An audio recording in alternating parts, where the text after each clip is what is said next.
All right, so we have a 2021 Kawasaki KRX 1000, and we have a rental fleet of these. Customer hit a rock, and right around the bottom of the skid plate here, just so under the transmission part of the frame, skid plate, and it bent it up.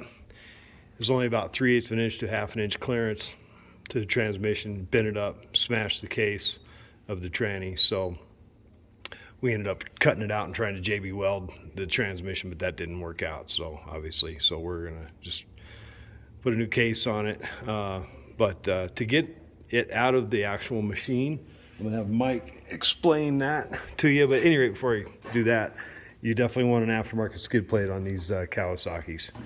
At any rate, Mike, you want to explain how you get this thing out? Damn.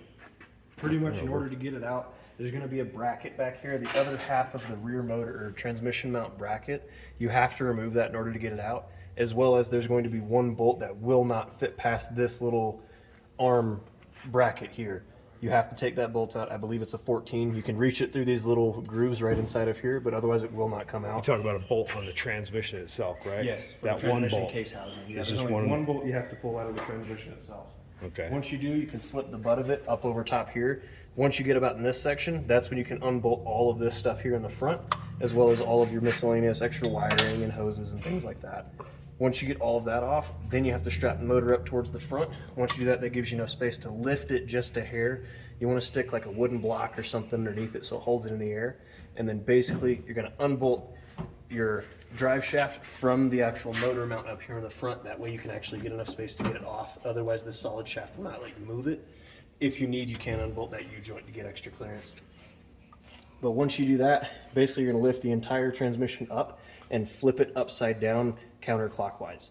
Once you go about a third of a turn, then you have enough space that you can start to finagle it left or right, whichever way you want. Then it just comes straight out of the side.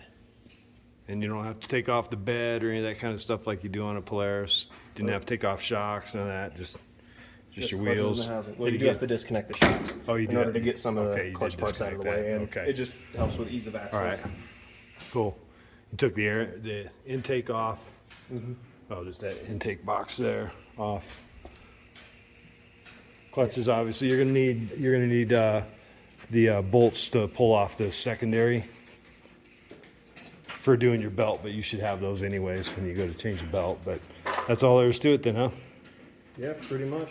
And I'll show you what happened to the transmission. So it took the hit right here on both case halves. You can see it shattered out. You can see what it did to the inside. You can see those cracks there. And yeah, JB Weld is not going to hold that.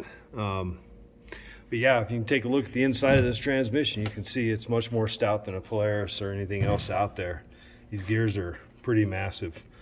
The next video that we're gonna release here in about a week is gonna be us rebuilding this whole transmission, because obviously it's gonna need 2 new case halves. So we'll post a detailed video on how to do a transmission in a KRX at that time.